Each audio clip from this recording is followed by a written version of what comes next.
Cerita dimulai berlatarkan di stasiun kereta bawah tanah saat jam pulang kerja. Seorang pria mabuk kehilangan keseimbangan dan jatuh ke jalur kereta.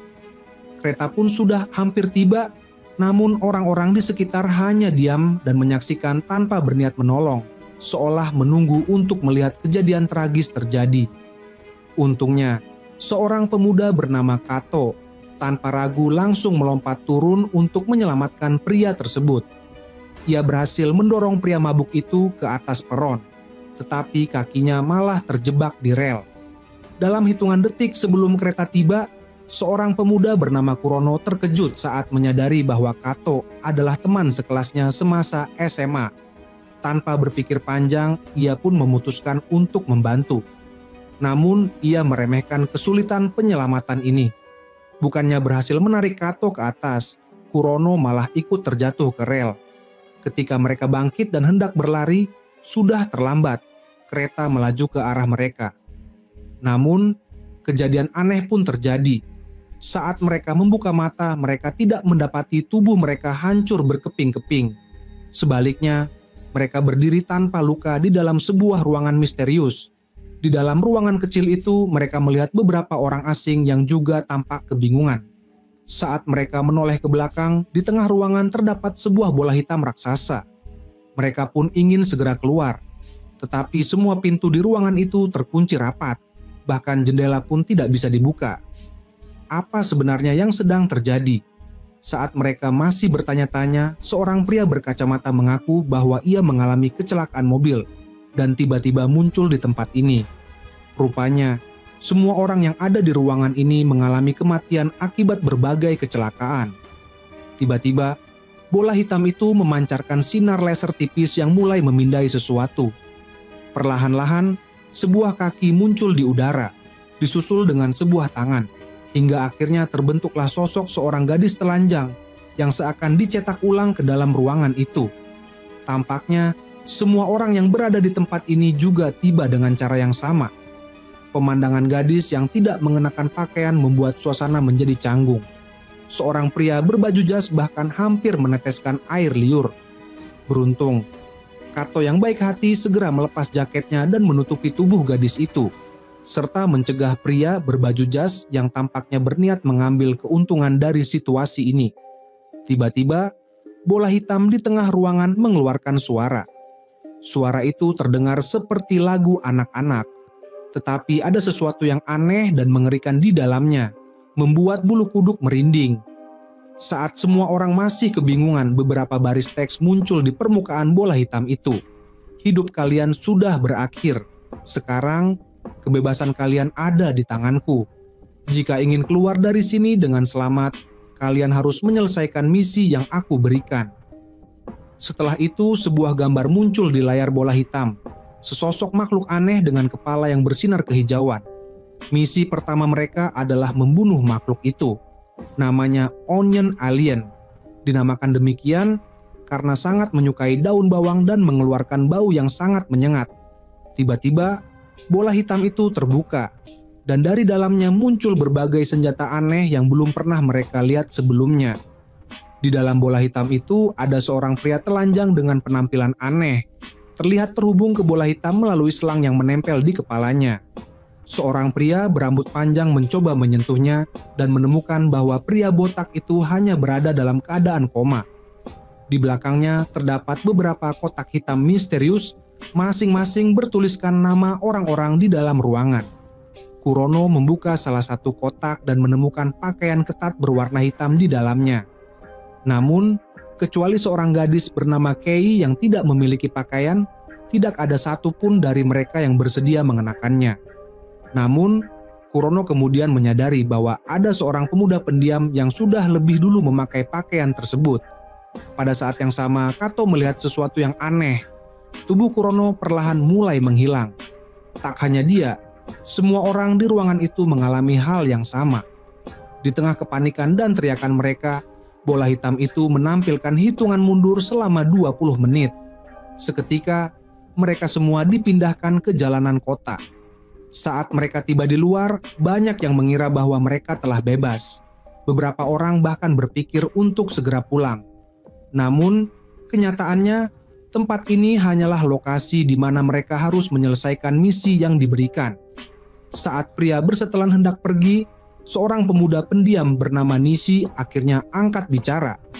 Dia meminta semua orang untuk tidak panik dan mengatakan bahwa mereka sebenarnya telah dihipnotis. Nishi menjelaskan bahwa tempat ini hanyalah bagian dari acara televisi bernama Virtual Reality Show. Ia juga menyebutkan bahwa siapapun yang berhasil membunuh target pertama akan mendapatkan hadiah sebesar $100.000.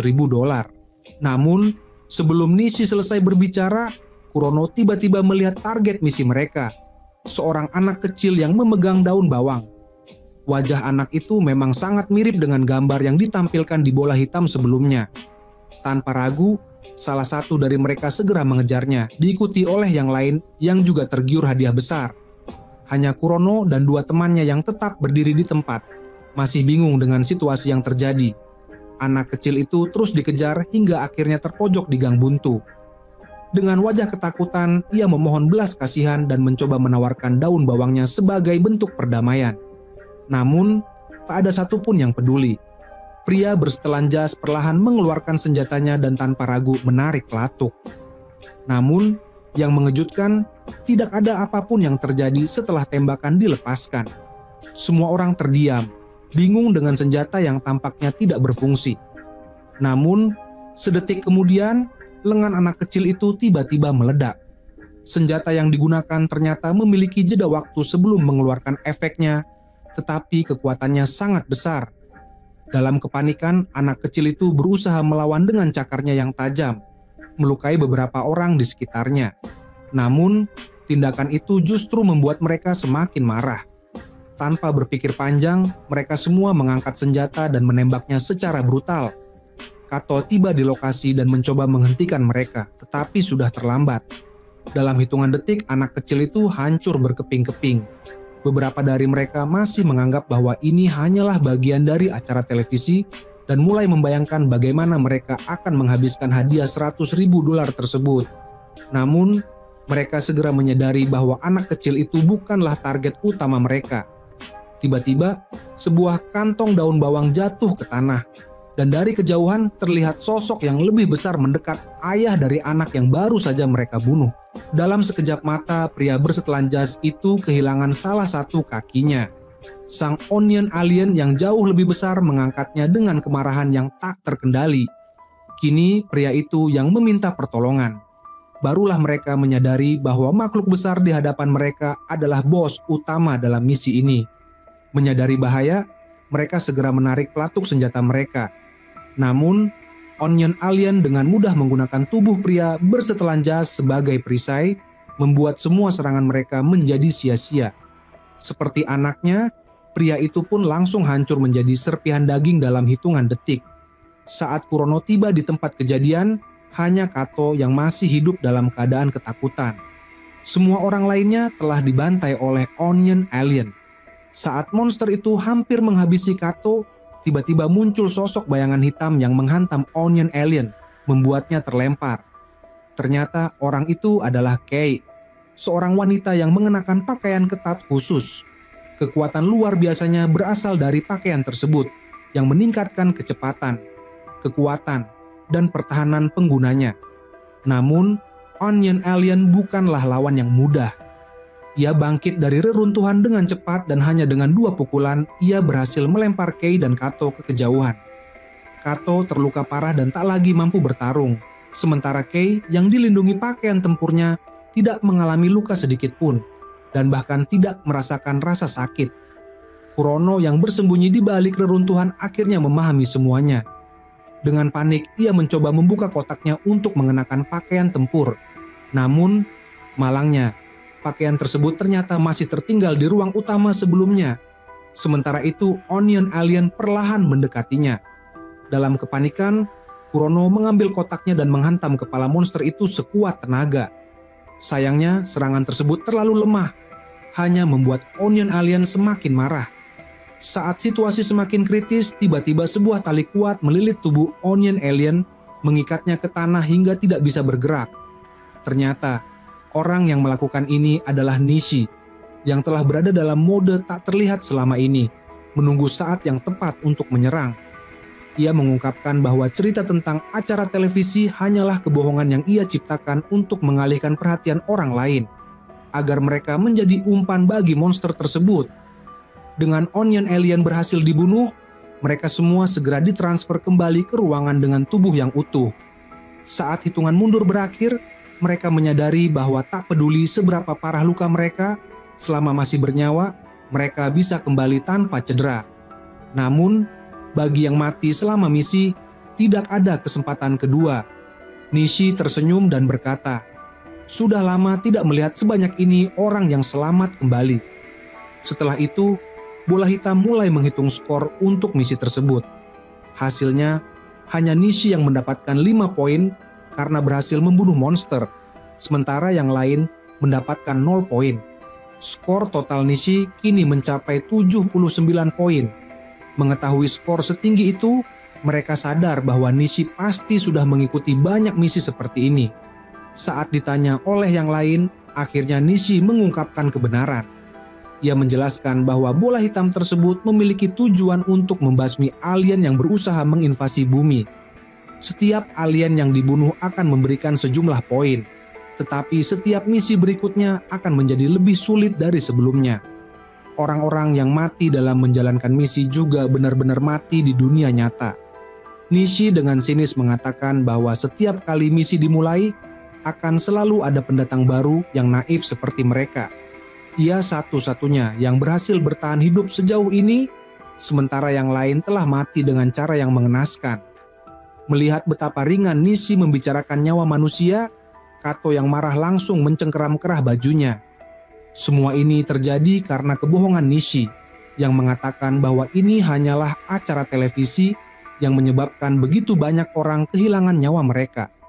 Kato mempertanyakan mengapa Nishi tidak memberitahu aturan dari awal sehingga korban jiwa bisa dikurangi.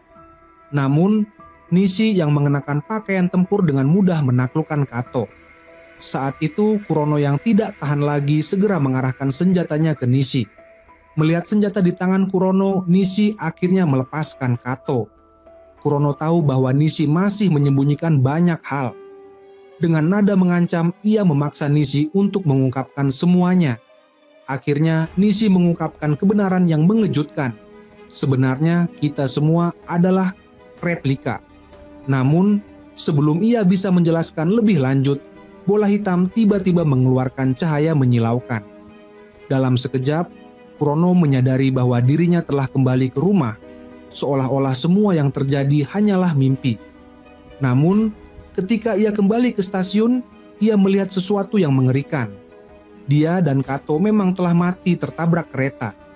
Anehnya, mayat mereka telah menghilang tanpa jejak. Yang lebih aneh lagi, jejak pertempuran dan reruntuhan akibat perkelahian semalam masih ada. Di tempat itu, Kurono juga bertemu kembali dengan Kei.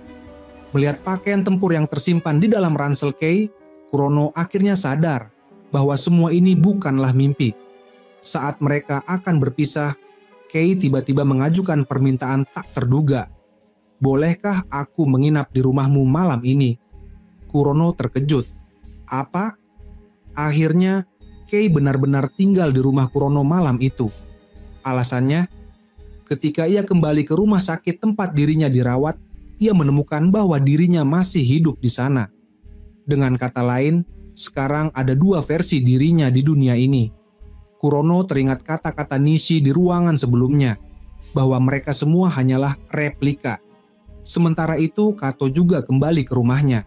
Ia merasa beruntung bisa bertemu kembali dengan adiknya yang selama ini ia rindukan.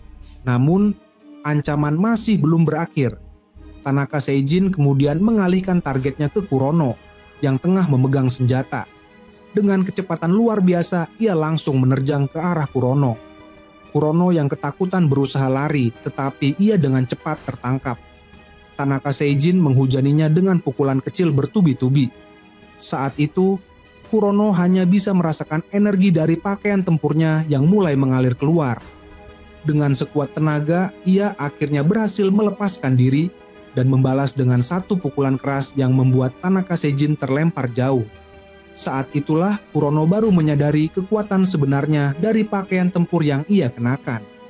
Dengan pengalaman dari pertempuran sebelumnya, ia kini bisa mengendalikan kekuatannya dengan lebih baik. Namun, sebelum ia sempat berpikir lebih jauh, Tanaka Seijin yang tampaknya tidak bisa mati kembali bangkit dan menyerangnya sekali lagi. Kali ini, Kurono membalas dengan menangkap tubuhnya dan membantingnya ke atas mobil. Sekarang giliran Tanaka Seijin yang menerima pukulan bertubi-tubi, termasuk satu pukulan keras yang Kurono dedikasikan untuk para rekan yang telah gugur. Pukulan tersebut begitu kuat hingga Tanaka Seijin terlempar masuk ke dalam mobil. Pertarungan berlanjut dalam ruang sempit di dalam mobil. Tanaka Seijin, dengan daya tahannya yang luar biasa, kembali mendapatkan keunggulan dan menangkap kepala Kurono, bersiap memberikan serangan terakhir. Namun, di saat-saat terakhir, tangan Kurono berhasil meraih senjata kejutan listrik yang sebelumnya tertinggal dari Nishi. Beberapa saat kemudian, sebuah ledakan besar mengguncang seluruh mobil, menandakan akhir dari pertempuran yang sengit itu. Kali ini, mereka akhirnya berhasil mengalahkan Tanaka Seijin. Setelah pertarungan yang sengit, Kato dan yang lainnya dikirim kembali ke ruangan hitam. Namun, sayangnya, Kurono mengalami luka parah akibat ledakan. Ia kehilangan keempat anggota tubuhnya dan nasibnya tidak menentu. Saat semua orang mengira Kurono tidak akan kembali, tiba-tiba bola hitam mengeluarkan sinar laser dan mulai mencetak tubuhnya kembali. Secara ajaib, tubuhnya yang terluka pun pulih sepenuhnya. Semua orang yang menyaksikan kejadian ini merasa haru hingga meneteskan air mata. Tak lama kemudian, bola hitam mulai memberikan skor. Dari semua peserta, hanya Kurono yang berhasil mengalahkan Tanaka Seijin dan mendapatkan 7 poin, sementara yang lain tetap dengan skor 0. Sayangnya, Nishi, yang selama ini dikenal licik dan penuh perhitungan, tetap tidak bisa menghindari kematian. Mengingat kembali kata-kata terakhir Nishi, Kurono mulai bertanya pada bola hitam tentang apa yang akan terjadi jika seseorang berhasil mengumpulkan 100 poin. Bola hitam memberikan 2 pilihan jawaban.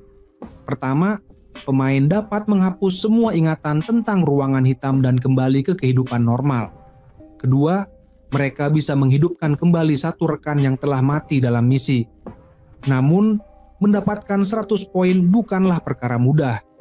Masa depan mereka dipenuhi dengan tantangan yang lebih mengerikan. Adegan berganti, Kurono kembali ke dunia nyata, masih mengenakan pakaian tempur. Ia mulai bertanya-tanya apakah kemampuan pakaian tempur ini juga bisa digunakan di dunia nyata. Untuk menguji teorinya, ia mengambil sebuah panci besi dan mencoba membengkokkannya. Benar saja, dalam 2 detik, panci itu pun melengkung dengan mudah. Kurono kemudian keluar rumah dan menguji kekuatannya lebih jauh. Dengan sedikit ancang-ancang, ia melompat dari tangga setinggi 10 meter. Dan dengan mudah mencapai jarak 20 meter. Merasa tertantang, ia meningkatkan kesulitannya.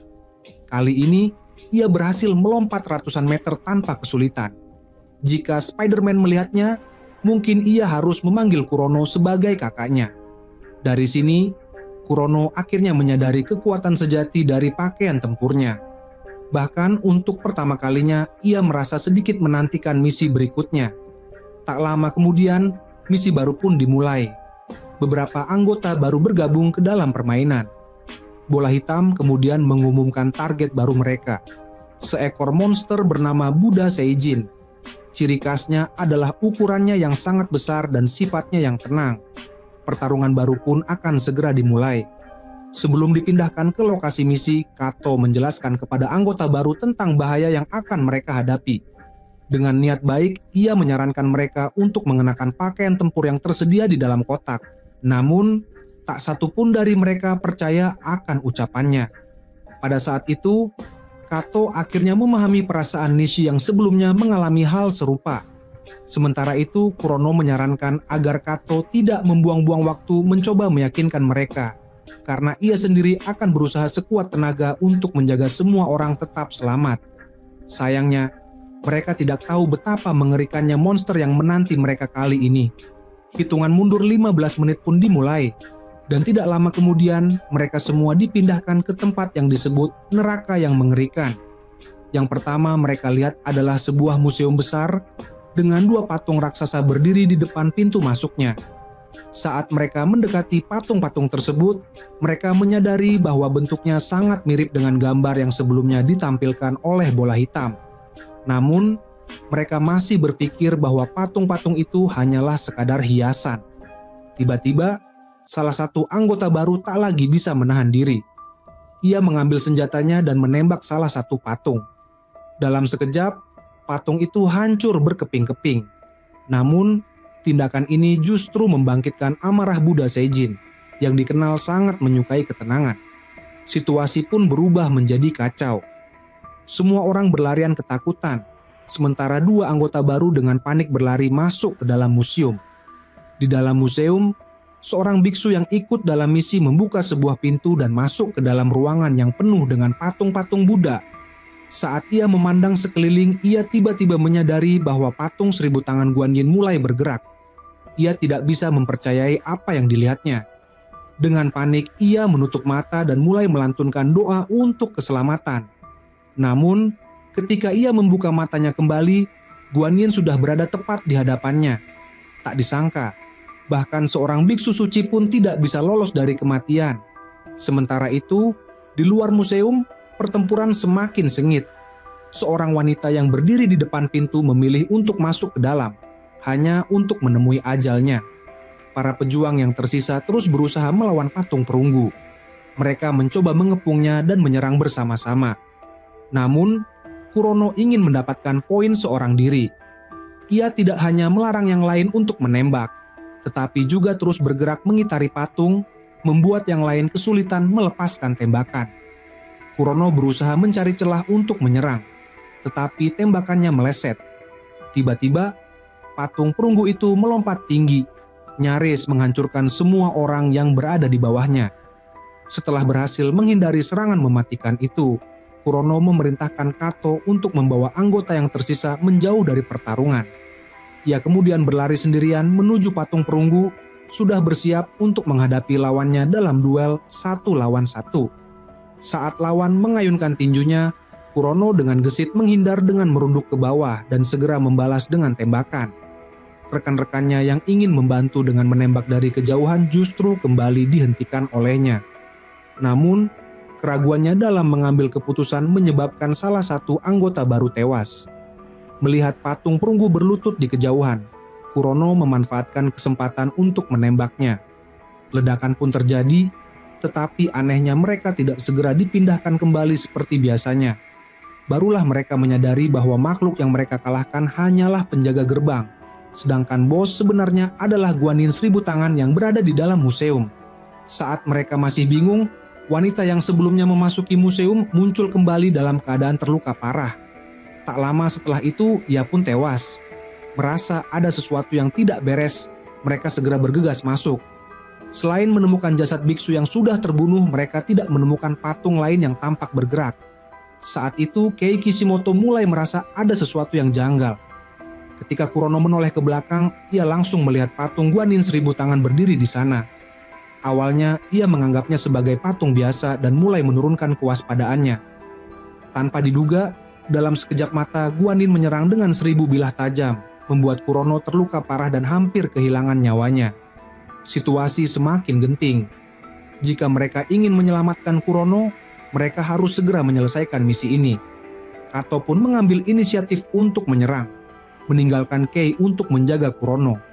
Namun, saat ia bersiap melindungi rekan-rekannya, Guan Yin tiba-tiba menghilang. Dengan waspada, Kato mengamati sekelilingnya. Tetapi tiba-tiba Guan Yin muncul di belakangnya dan melancarkan serangan mendadak. Dengan refleks cepat, Kato berhasil menghindari serangan mematikan itu dan segera membidik Guan Yin dengan senjatanya. "Aku hanya membalas serangan kalian," ujar Guan Yin dengan suara dingin. Mengejutkannya, makhluk ini tidak hanya mampu bertarung, tetapi juga bisa berbicara dalam bahasa manusia. Namun, sebelum Kato sempat bereaksi, Guan Yin kembali menyerang dan berhasil menjatuhkannya ke tanah. Saat situasi tampak semakin buruk, salah satu rekan mereka menembakkan sebuah peluru meriam. Sayangnya, Guan Yin dengan mudah menghindarinya menggunakan kemampuan teleportasi. Kei Kishimoto kemudian maju untuk membantu. Tetapi ia justru ditangkap oleh Guan Yin dan dilemparkan dengan kasar ke udara, memperparah keadaan mereka. Kei Kishimoto yang bangkit melihat Guan Yin langsung mendekat kepadanya. Ia baru menyadari bahwa senjatanya patah setengah ketika Guan Yin mulai mendekat. Dalam keadaan terdesak, Kato yang melihat situasi tersebut memutuskan untuk bertarung habis-habisan. Ia segera menarik pedang besar dari pinggangnya dan tanpa ragu menyerang Guan Yin. Namun, setelah beberapa pertarungan singkat, ia tak mampu mengalahkan serangan tangan Guan Yin yang sangat kuat. Pada saat-saat genting tersebut, Kei dengan teguh berdiri di depan Kato berusaha melindunginya.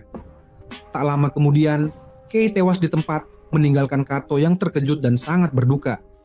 Dalam keadaan penuh kemarahan dan kesedihan, Kato bersumpah untuk membalas dendam demi Kei. Namun, kekuatan manusia masih tidak cukup untuk mengalahkan Guan Yin dengan 1000 tangannya. Tak lama kemudian, Kato pun tewas setelah serangan fatal dari Guan Yin yang melontarkannya tinggi ke udara dan melemparkan tubuhnya ke depan mata Kurono. Saat itu, hanya Kurono yang tersisa, hampir sekarat. Dalam situasi terdesak, ia tiba-tiba mendapatkan kekuatan dari pakaian tempurnya dan bersiap untuk melancarkan serangan balasan. Namun, serangannya dengan cepat dihentikan oleh tangan Guan Yin yang sangat kuat. Walaupun berhasil menghindari serangan selanjutnya, Kurono menyadari ada senjata di dekatnya. Ia segera melompat, mengambil senjata tersebut, dan siap untuk melakukan tembakan yang bisa mengubah keadaan. Namun, saat ia menekan pelatuknya, senjatanya lagi-lagi diblokir oleh senjata Guan Yin. Dalam momen tersebut, Guan Yin akhirnya menunjukkan ketidaksabarannya dan mengeluarkan sebuah benda kecil dari tangannya. Ia melemparkan benda tersebut, yang segera berubah menjadi patung Buddha raksasa setelah menyentuh tanah, menghancurkan atap dan menciptakan sebuah patung besar yang menghalangi jalan. Kurono yang terjebak dalam patung besar itu mencoba melarikan diri, tetapi tubuh raksasa itu dengan mudah menangkapnya menggunakan 2 jari. Buddha besar itu kemudian menutup kedua tangannya, menjebak Kurono yang kecil seperti lalat. Karena ukurannya yang sangat besar, Buddha itu menjadi lambat dan mudah diserang. Kurono mulai menembak bertubi-tubi dan akhirnya satu lengan Buddha besar itu hancur. Sayangnya, dalam suatu kekeliruan, Kurono akhirnya tertelan oleh Buddha besar itu. Begitu berada di dalam perut Buddha, ia terus menekan pelatuk senjatanya yang menyebabkan kerusakan besar. Ketidakhati-hatian dari Guan Yin membuat tubuh Buddha besar itu mulai runtuh, seiring dengan pergerakan kuat di dalam perutnya. Misi kali ini akhirnya berhasil diselesaikan dengan lancar. Kurono yang hampir mati berhasil dipindahkan kembali dengan selamat. Kato dan Kei tidak muncul. Sebaliknya, 2 rekan tim yang bersembunyi berhasil lolos dari ancaman tersebut. Setelah itu, bola hitam mengaktifkan sistem penilaian. Dalam misi ini, Kurono berhasil mengalahkan Buddha besar dan mendapatkan 13 poin, sehingga totalnya menjadi 20 poin. Kemudian, daftar kematian muncul di layar, dan yang membuat Kurono merasa sangat putus asa adalah ketika melihat nama Kei dan Kato di dalam daftar tersebut. Hatinya dipenuhi kesedihan, namun bola hitam memberikan sebuah petunjuk. Jika ia mengumpulkan 100 poin, ia dapat menghidupkan kembali satu anggota tim yang telah meninggal. Kurono mulai merasakan harapan yang tumbuh dari dalam hatinya. Kini, ia tidak hanya bertarung untuk dirinya sendiri, tetapi juga untuk teman-temannya yang telah meninggal. Kurono yakin bahwa tak mungkin Tuhan membiarkannya lolos begitu saja tanpa alasan. Pada saat itu, pemuda yang sedang berjuang untuk bertahan hidup ini akhirnya memegang takdirnya dengan kuat di tangan. Apa yang akan terjadi selanjutnya, perjuangan yang lebih besar baru saja dimulai. Dalam beberapa hari berikutnya, Kurono memulai perjuangan tanpa akhir. Selama waktu ini, ia mulai mengambil peran sebagai kakak tertua dalam tim, memimpin kelompoknya. Sementara itu, timnya juga semakin banyak dengan bergabungnya beberapa anggota baru. Setelah melalui berbagai misi, Kurono akhirnya berhasil mengumpulkan 94 poin, yang berarti kesempatan untuk menghidupkan kembali teman-temannya semakin dekat. Kejadian aneh terjadi selanjutnya. Ketika kembali ke dunia nyata, Kurono sedang berkencan dengan pacarnya. Saat ia pulang dengan hati yang ceria, ia bertemu dengan sosok yang sangat familiar, Kato. Tetapi, bukankah Kato seharusnya sudah mati dalam misi sebelumnya? "Apakah kamu dihidupkan kembali oleh bola hitam?" tanya Kurono, bingung. Sebelum ia sempat menyelesaikan keraguannya, Kato membuat isyarat dengan tangannya dan bertanya, apakah ia pernah melihat bola hitam kecil, serta mengungkapkan niat untuk menghancurkan ruang bola hitam. Setelah mendapat jawaban yang kurang memuaskan, Kato pergi tanpa ekspresi. Kebangkitan Kato sungguh membingungkan. Setelah kembali ke ruang bola hitam, Kurono langsung memeriksa daftar kematian dan terkejut melihat foto Kato masih tertera di sana. Lalu, apa yang sebenarnya terjadi dengan Kato di dunia luar? Ketika semua orang masih kebingungan, bola hitam mengumumkan misi baru. Kali ini, lawan mereka adalah alien berpakaian hitam. Ketika hitungan mundur dimulai, semua anggota tim dipindahkan ke dalam sebuah kereta. Namun, kali ini energi yang dipancarkan bola hitam terasa lemah, menyebabkan batas antara dunia nyata dan dunia fantasi semakin kabur. Akibatnya, banyak orang sipil yang tiba-tiba muncul di lokasi, sesuatu yang sebelumnya tidak pernah terjadi. Pakaian tim yang aneh pun menjadi bahan ejekan dari orang-orang di sekitar mereka. Namun, mereka tidak tahu bahwa mimpi buruk segera datang. Ketika alien berpakaian hitam muncul dan mengeluarkan senjata, mereka mulai menembak tanpa ampun. Seketika seluruh kereta berubah menjadi neraka dunia. Melihat situasi ini, Kurono segera memanggil pedangnya dan maju untuk bertarung. Alien berpakaian hitam pun tidak tinggal diam, dan pertempuran sengit pun dimulai. Dalam pertempuran ini, Kurono berhasil menusukkan pedangnya ke tubuh alien tersebut. Namun yang menakutkan adalah, meskipun alien berpakaian hitam itu terluka parah, ia sama sekali tidak merasakan rasa sakit. Setelah bangkit, ia melancarkan serangan balasan yang membuat Kurono terlempar keluar dari jendela. Untungnya saat jatuh, Kurono berhasil menembak satu peluru yang mengenai sasaran. Meskipun akibatnya ia terlempar jauh keluar dari kereta. Namun, tepat sebelum menyentuh tanah, ia menyadari bahwa pacarnya juga ada di dalam kereta. Pada saat itu, Kurono baru menyadari bahwa situasinya sangat berbahaya. Setelah jatuh ke tanah, Kurono tidak punya waktu untuk berpikir panjang. Demi melindungi pacarnya, ia nekat kembali masuk ke dalam kereta tanpa peduli bahaya yang mengancam. Sementara itu, alien berpakaian hitam masih terus menembak dan membantai tanpa henti. Kurono segera menyadari pacarnya dalam bahaya besar. Namun untungnya, satu tembakan peluru darinya berhasil menyelamatkannya. Setelah itu, Kurono menyuruh pacarnya pergi terlebih dahulu. Sementara ia tinggal di tempat untuk memberikan perlindungan. Namun tak lama kemudian, tangan alien berpakaian hitam itu mulai tumbuh kembali. Pertempuran sengit kembali dimulai dan alien tersebut sama sekali tidak kalah hebat dari Kurono yang mengenakan pakaian tempur. Setelah bertarung beberapa waktu, ternyata alien tersebut tidak mengikuti aturan pertempuran. Ketika pertarungan jarak dekat tak bisa dimenangkan, ia langsung menggunakan senjata api. Kurono pun memanfaatkan kesempatan untuk menendang bola sepak ke wajah alien itu. Kemudian dengan cepat mengambil pedang panjang dan menghalangi lubang laras senjatanya. Dengan tembakan alien yang gagal, senjatanya pun rusak. Alien itu segera mengeluarkan pedang panjang lagi dan kembali menyerang. Pertempuran fisik kembali terjadi antara keduanya. Meskipun Kurono berada di posisi yang lebih unggul, ia terlalu meremehkan kekuatan alien berpakaian hitam ini yang memiliki kemampuan luar biasa untuk tidak merasakan kelelahan dan rasa sakit. Setelah beberapa pertukaran serangan, alien itu mulai kehilangan kesabarannya. Keduanya segera mengeluarkan jurus pamungkas mereka. Karena energi yang dikeluarkan terlalu besar, ledakan tersebut memotong kereta menjadi dua bagian. Jarak antara Kurono dan alien itu semakin jauh, dan mereka berhadapan di dua kereta yang terpisah. Tanpa basa-basi, Kurono mengaktifkan mode brutal pada pakaian tempurnya. Dan dengan kecepatan luar biasa, ia melompat dan menerjang alien itu, menjatuhkannya ke tanah. Kurono segera mengeluarkan senjatanya dan menembak. Dengan ledakan yang tertunda, ia berhasil melempar alien tersebut keluar dari kereta. Dengan berakhirnya pertarungan dengan pemimpin alien berpakaian hitam, anak buahnya pun dipastikan akan segera menghadapi nasib yang sama. Di tengah pertempuran yang tak henti-hentinya, para anggota tim terus mengalahkan alien satu persatu. Dalam pertempuran ini, Suzuki yang mengenakan kacamata tampil sangat mencolok. berhasil menumbangkan 2 alien sekaligus. Pada akhirnya, hanya tersisa seorang gadis berpakaian putih di tim alien tersebut. Namun, ia adalah yang terkuat di antara mereka. Meskipun penampilannya terlihat tidak berbahaya, ia berhasil melukai beberapa anggota tim dengan mudah. Seolah-olah setiap 10 langkah ia mampu membunuh 1 orang. Gadis itu kemudian melangkah dengan kaki panjangnya yang melesat ke tengah kerumunan, menghancurkan formasi musuh. Namun, tidak lama kemudian ia terjebak dalam pertempuran yang lebih berat dan tim segera mengepungnya.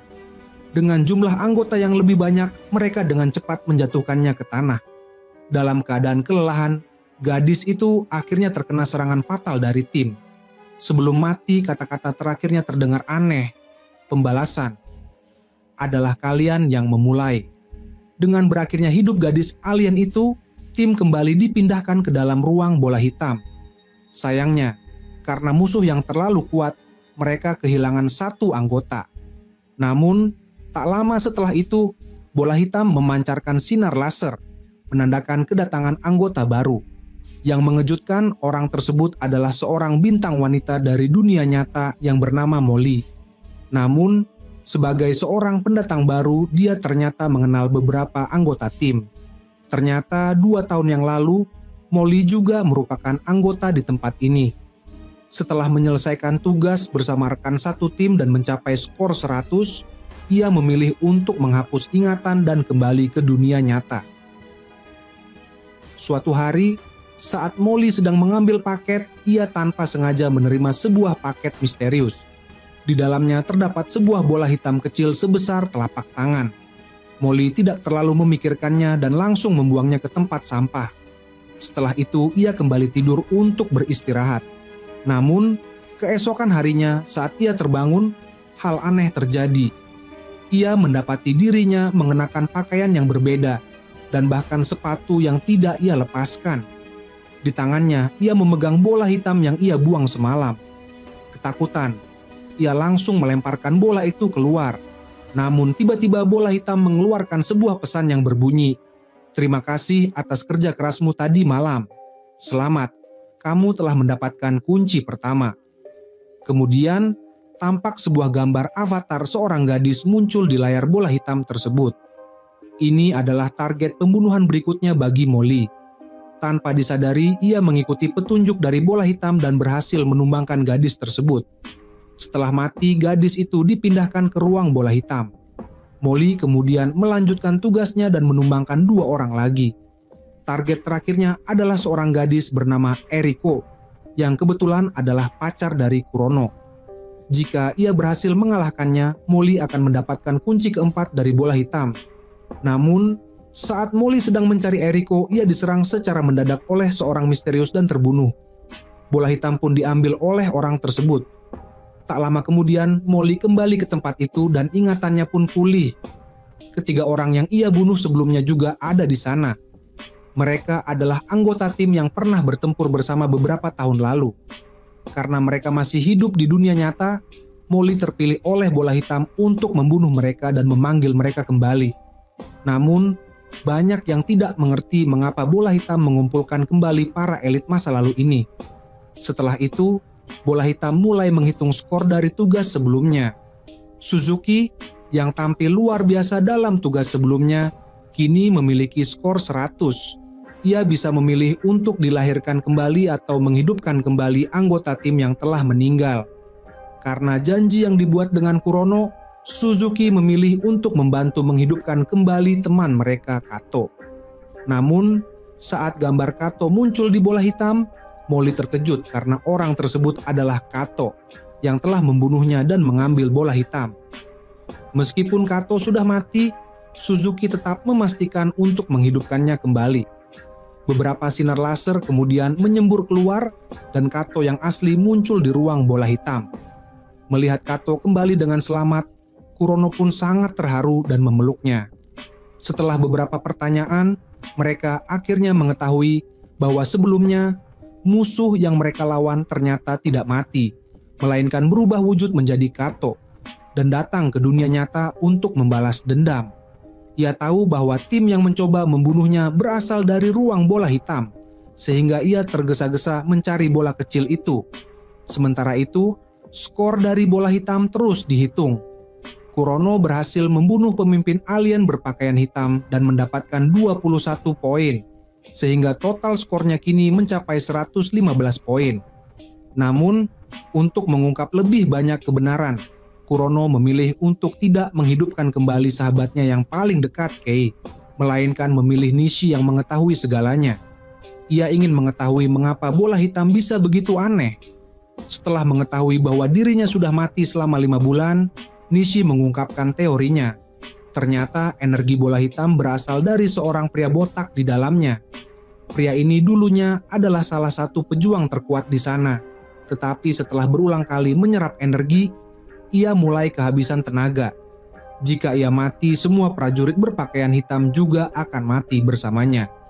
Bola hitam menyadari hal ini. Jadi mereka mengumpulkan semua anggota elit untuk bersiap menghadapi pertempuran terakhir dengan para alien yang tersembunyi di bumi. Belum sempat semua orang menyadari situasi ini, bola hitam kembali mengeluarkan misi darurat baru. Ketika semua orang mengira target kali ini adalah monster atau alien, mereka terkejut saat mengetahui bahwa target tersebut ternyata adalah pacar Kurono, Eriko. Selain itu, hadiah poin untuk misi ini sangat besar. Siapapun yang berhasil membunuhnya akan langsung mendapatkan 100 poin, sementara poin orang lain akan direset. Bola hitam kini sudah hampir habis tenaganya dan tidak bisa lagi menghidupkan orang lain, sehingga ini bisa jadi adalah misi terakhir. Dalam keadaan terdesak, Kurono merasa panik dan memohon agar semua orang membiarkan pacarnya hidup.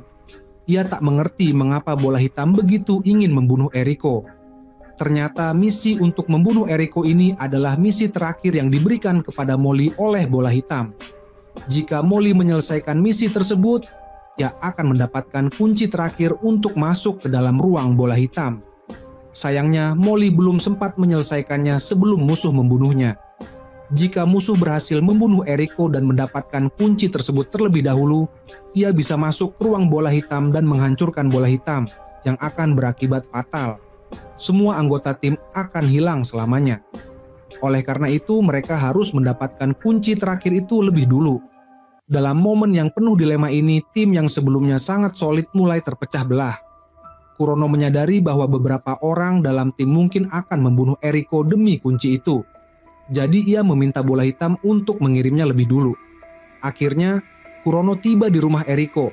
Tetapi belum sempat menjelaskan situasinya, musuh yang berwujud seperti Kato sudah datang dengan penuh amarah dan siap membunuh. Kurono dengan cepat membawa Eriko di punggungnya dan melompat turun dari gedung. Sekarang, selain dirinya sendiri, seluruh dunia bisa menjadi musuh. Satu-satunya yang bisa dilakukan Kurono adalah terus melarikan diri sambil melindungi pacarnya dengan sekuat tenaga. Mush yang tak kenal lelah terus mengejar mereka. Setelah Kurono akhirnya berhasil menghindar darinya, dalam sekejap mata dia dikelilingi oleh rekan-rekannya. Semua senjata diarahkan ke pacarnya. Untungnya pada saat yang kritis ini, duo Suzuki datang untuk memberikan bantuan. Namun, rekan-rekan yang keras hati tetap tanpa ragu menekan pelatuk. Keempat orang itu berlarian di ganggang sempit untuk memberi waktu bagi Kurono dan Eriko untuk melarikan diri. Seorang yang tak dikenal mengorbankan dirinya untuk menahan musuh, meskipun dia tidak ingin melukai rekannya. Dia menembak ke depan tanpa mengenal ampun. Nishi yang dingin dan tak kenal belas kasihan tidak tertarik dengan aliansi persahabatan dan langsung menembak tanpa peringatan. Rekan yang tak dikenal tersebut harus membayar dengan nyawanya, namun dia berhasil memberi waktu untuk melarikan diri. Mereka tidak bisa lari selamanya. Dengan cepat, ketiga orang itu terjebak oleh musuh di depan mereka. Kurono kemudian meminta Suzuki untuk membawa Eriko melarikan diri sementara dia tetap tinggal untuk bertarung habis-habisan. Dua orang yang melarikan diri itu juga dikejar oleh rekan-rekan mereka yang tak kenal ampun. Suzuki yang kelelahan sempat ragu, tetapi setelah berpikir sejenak, dia kembali berpikir jernih dan akhirnya memutuskan untuk membiarkan Eriko pergi terlebih dahulu. Sementara dia tetap di tempat menghadapi tatapan tajam para rekannya. Tentu saja nasibnya sudah bisa diprediksi. Sementara itu pertempuran antara Kurono dan musuh mencapai puncaknya. Setelah beberapa ronde, Kurono tetap tidak bisa mengalahkan musuhnya. Pada saat-saat genting ini, Kato yang asli tiba tepat waktu. Ternyata, saat dia pertama kali dikirim kembali ke rumah, tujuannya adalah untuk mengunjungi adiknya, yang sayangnya telah dibunuh dengan kejam. Pelakunya adalah musuh yang menyamar sebagai Kato. Kini, Kato adalah seorang pria yang hanya berfokus untuk membalas dendam demi adiknya. Namun, kenyataan memberi tamparan keras padanya. Kekuatan Kato jauh tertinggal dibandingkan dengan musuh yang menyamar jadi dirinya.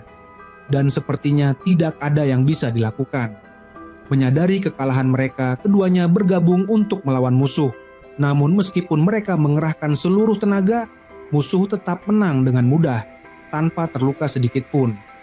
Pertarungan dengan senjata adalah keahlian utama sang musuh, dan hanya dalam beberapa ronde, keduanya benar-benar kehabisan tenaga. Pada saat ini, sang musuh tampaknya sudah cukup bermain-main. Dengan cepat, dia menusukkan kedua pedangnya ke tubuh Kato, membuatnya kehilangan kekuatan. Setelah itu, musuh itu berbalik untuk memberikan Kurono pukulan terakhir. Namun, tiba-tiba pacar Kurono kembali untuk menyelamatkannya. Melihat hal itu, sang musuh langsung mengubah targetnya. Untungnya, Kurono berhasil melindungi pacarnya dengan tubuhnya saat pria mulai menembak. Namun, akibatnya, Kurono kehilangan kemampuan bertarungnya. Pria itu kemudian maju dan menyerang Kurono, sambil tidak lupa menghabisi Nishi yang tidak tahu diri. Eriko yang tidak peduli dengan keselamatannya berlari menuju Kurono. Pria itu terus menyerang dari belakang dengan pedangnya. Akhirnya Eriko berhasil mencapai Kurono. Namun itu adalah akhir dari hubungan cinta mereka yang baru saja dimulai. Meskipun Kurono telah berusaha sekuat tenaga, dia tidak bisa mengubah nasib pacarnya yang dibunuh. Dengan berakhirnya hidup Eriko, misi ini pun berakhir. Setelah mereka kembali ke ruang bola hitam, Kurono masih teringat pada saat-saat terakhir, saat dia menyentuh pipi pacarnya. Namun, semua itu sudah terlambat dan tak bisa diperbaiki. Dalam keadaan putus asa, Kurono memukul-mukul lantai dan bertanya kepada bola hitam, mengapa hal ini harus terjadi? Jawaban dari bola hitam ternyata sangat sederhana. Bola hitam membunuh Eriko agar Kurono tidak memiliki ikatan emosional dan bisa terus bertarung untuk bola hitam tanpa gangguan. Sementara itu, setelah membunuh Eriko, sang musuh mendapatkan kunci keempat dari bola hitam kecil. Kemudian, dia berubah menjadi wujud Nishi dan bersiap menghadapi Kurono dalam pertempuran balas dendam. Saat itu, lampu di ruang bola hitam tiba-tiba padam, dan bola hitam mengeluarkan peringatan darurat bahwa musuh telah memasuki ruangan. Ya, musuh telah tiba dengan menggunakan kunci dan membawa seluruh pasukan aliennya. Kedua pihak segera mengangkat senjata dan saling berhadapan. Dengan perintah dari bola hitam, semua orang mulai menembak secara bersamaan. Pertempuran berlanjut, dan semakin banyak orang yang terjatuh ke lantai. Suasana sangat kacau dan berdarah. Musuh pun tidak lupa mengeluarkan jurus pamungkasnya, menuangkan air dari labu emas ke permukaan bola hitam. Dengan cahaya yang menyilaukan, seluruh kota terguncang. Setelah debu mereda, beberapa anggota tim yang tersisa mulai bangkit dengan susah payah dari puing-puing yang menghancurkan. Hanya sang alien peniru yang tersisa hidup dari pihak alien. Sementara itu, Kurono terdiam di depan bola hitam, memandangi pilihan yang ditampilkan di layar. Saat itulah dia akhirnya menyadari semuanya. Sang alien kemudian mempertanyakan kepada semua orang, mengapa mereka harus saling membunuh, dan mengapa umat manusia harus memulai perang. Namun, situasi yang telah berkembang hingga seperti ini tidak bisa dihentikan begitu saja. Sebagai anggota ras asing, pria itu memang harus dibasmi tanpa ampun. Sehingga dia pun terpaksa membalas dendam. Tak lama setelah itu, dua anggota tim lainnya tewas. Kurono pun hanya bisa pasrah sambil mengangkat senjata di tangannya. Saat dia akan menarik pelatuknya, Kato tiba-tiba menghalangi di depannya. Kato melakukan itu agar Kurono berhenti dari pembantaian yang tiada akhir ini dan mengakhiri perang balas dendam melawan alien. Namun, Kurono tetap menekan pelatuknya dan dengan begitu, laser menembus tubuh Kato dan meledakkan sang alien peniru yang berada di belakangnya. Akhirnya, karena luka parah, alien itu pun tumbang. Setelah itu, bola hitam mulai memberi skor. Kurono mendapatkan nilai penuh karena telah mengakhiri pertempuran ini. Di akhir cerita, Kurono mengirim Kato kembali ke dunia nyata dan menghapus ingatan semua orang yang tewas dalam pertempuran, menghidupkan mereka kembali. Mereka kembali hidup seperti tak pernah hilang. Kato juga demikian, dia kembali bertemu dengan adiknya yang telah dia jaga. Namun, pacar Kurono, Eriko, pergi ke taman hiburan sendirian. Dia merasa ada sesuatu yang hilang, tidak bisa mengingat siapa yang memberinya tiket, dan dia merasakan kesedihan yang mendalam, membuat air matanya tak terkontrol. Seluruh dunia pun kembali seperti semula, penuh dengan kehidupan dan harapan. Sementara itu, di dalam ruang bola hitam yang sunyi, tidak akan ada lagi orang baru yang dikirim ke sana, karena Kurono yang kini menjadi baterai baru memutuskan untuk mengurung dirinya dan bola hitam selamanya. Dan cerita pun berakhir.